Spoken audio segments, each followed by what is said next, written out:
Now, also making news this morning, the AFL's biggest star, Buddy Franklin, is facing an intense off-field battle as health issues force him to take an indefinite timeout from the game. The Sydney Swans player has withdrawn from the final series as he is treated for his undisclosed mental health condition. Joining us to discuss this and more is Brett McLeod and Kelly Baker. Good morning to you both. Brett, there's been a huge outpouring of support for Buddy. How important is this admission that he's made, in removing the stigma surrounding mental illness? Well, I've never met Buddy Franklin. If I ever did, I'd want to shake his hand and say, well done. He has done so many people a favour by talking about his condition, and I'll tell you why.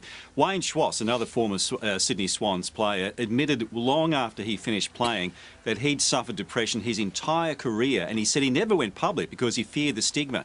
Now we've got the biggest player in the game admitting that his condition is so crippling that on the eve of what every player plays for, the finals, he's had to pull out. It is no sign of weakness. It is a sign of just how debilitating this condition is. I think he's done a fantastic thing, and he probably doesn't feel like it at the moment.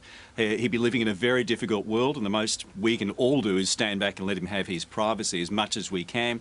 But by saying that, I think by being public about it, he's done so many people a favour, so it's a really good thing that he's done. Yeah, and there's a real outpouring of love out there on social media and in the media as well. Kelly, as a mum, I mean, it's good for kids to see their heroes seem more human, that these are real problems, that you don't have to be like, hey, everything's okay all the time.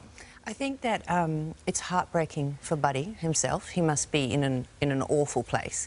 And I think that it's amazing for kids and for young people and adults too, but like you say, particularly young people, to see that when you have a problem, you're much better talking about it at the time rather than suffering through it alone perhaps, and then discussing it later, how you managed and what worked for you and what didn't.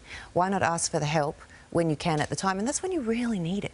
So if you put your hand up, I always say to my kids, nothing matters, nothing at all. You can tell me anything, but tell me and we'll work it through. And I think with kids as well, there's that whole thing of social media, everyone's trying to make their lives look perfect. Everyone's trying to make their lives look good. And when we see someone whose life does look perfect, have a problem that he's going to get through, yes, then I think it's a really great lesson for the children out there. Absolutely, because from the outside, his and Jacinta's lives do look incredibly wonderful. And yet, we've all got our own issues, so it's good to know.